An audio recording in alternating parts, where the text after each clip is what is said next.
The tensions between Russia and Ukraine, along with their supporters, continue to escalate. Recently, former Russian President Dmitry Medvedev released a list titled 7 Events That Have Not Yet Happened on his Telegram channel. The list reveals his view of hypothetical scenarios, and Medvedev's tone strikes a disturbing note of defiance toward Ukraine and its Western allies. This script will analyze Medvedev's statements and broader Russian strategic narratives on Ukraine, including alleged secret talks and discussions on a ceasefire pushed by the West. How does Russia envision this war's resolution, and what might that mean for global stability? Medvedev's first unrealized scenario takes direct aim at the United Kingdom, using extreme language and rhetoric. His statement to sink the whole damn island of Anglo-Saxon dogs likely references remarks by Russian skier Elena Valba, who called for bombing London following sanctions on Russian athletes.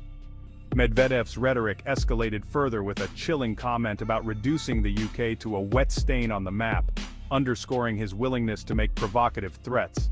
This sentiment suggests an unyielding hostility toward the UK, as Medvedev casts the country as a key antagonist against Russia's interests. On Russian television, figures like Andrei Gurylyov and Vladimir Solovyov supported this aggressive tone, framing the UK as emblematic of Western aggression toward Russia. Gurylyov claimed that the West is once again united against Russia, much like during World War II. Medvedev's hyperbolic rhetoric and its amplification on state media fuel a sense of unity within Russia against perceived Anglo-American plots, effectively consolidating internal support by portraying the West as an existential threat. Medvedev's first unrealized scenario takes direct aim at the United Kingdom, using extreme language and rhetoric. His statement to sink the whole damn island of Anglo-Saxon dogs likely references remarks by Russian skier Elena Valba, who called for bombing London following sanctions on Russian athletes. This rhetoric escalated on Russian television, where figures like Andrei Gurylyov and Vladimir Solovyov framed the UK as a Western aggressor against Russia, claiming the West unites against Russia every few decades, much like during World War II. Russia's state media amplifies this narrative to galvanize the population against perceived Western antagonism, casting NATO and Western nations as modern embodiments of historical foes. In this context, Medvedev's aggressive rhetoric reflects a state-sanctioned narrative of conflict escalation and portrays Russia as continually under Western threat.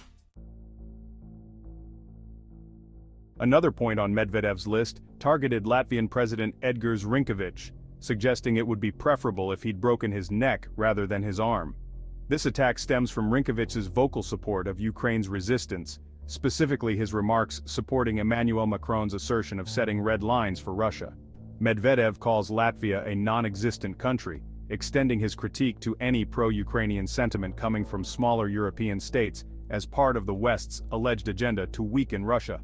The rhetoric aims to highlight Russia's disdain for NATO's expansionism and present the Baltic nations as symbolic tools of Western influence, shaping a narrative where Russian strength is morally justified in opposition to the puppet regimes allied with Ukraine.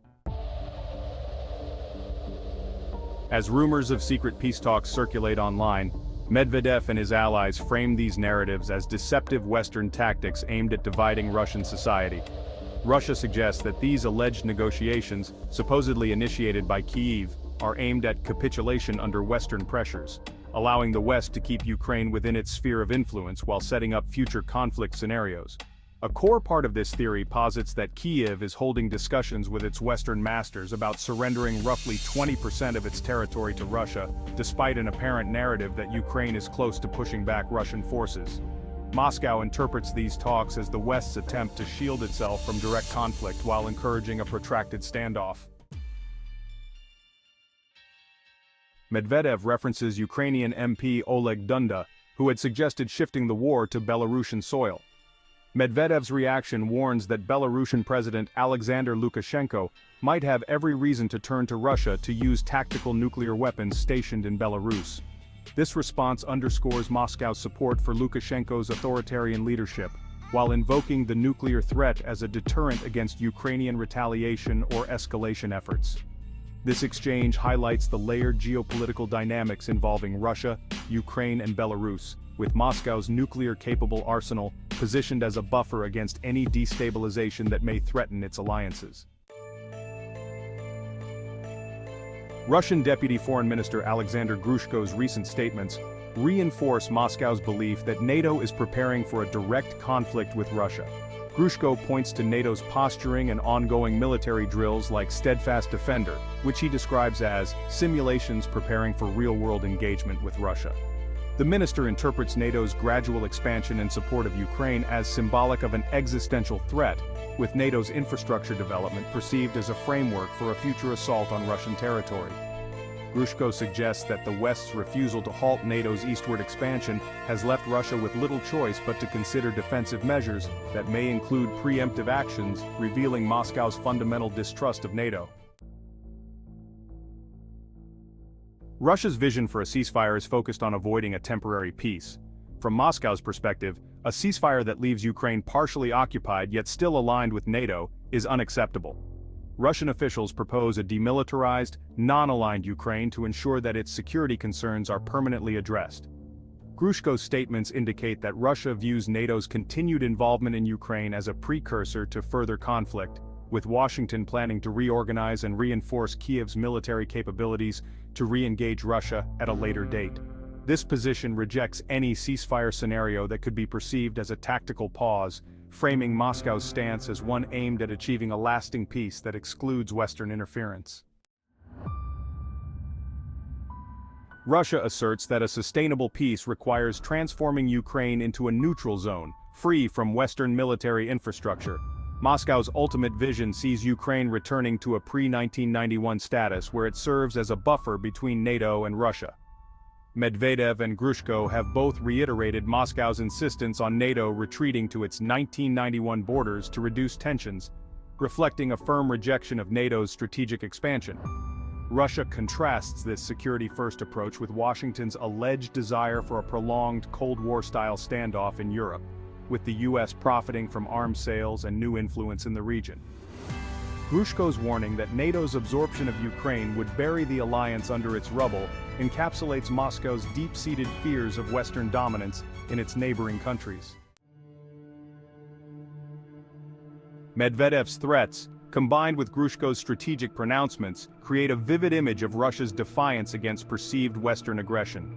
These statements signal Moscow's commitment to securing its regional influence through whatever means necessary, and Medvedev's provocative list serves to galvanize Russian citizens against what he describes as a unified Western effort to undermine Russia. While secret ceasefire talks and hypothetical peace agreements may be explored, Russia's stance remains clear. Only a neutral Ukraine and NATO's return to pre-1991 borders can assure Moscow of a genuine peace. Whether through overt threats or calls for demilitarization, Russia's leadership is reinforcing its intentions, making a potential resolution in this protracted conflict more elusive than ever. Stay tuned for more updates on the Russia-Ukraine conflict and its global impact. Subscribe to keep informed on this evolving geopolitical landscape.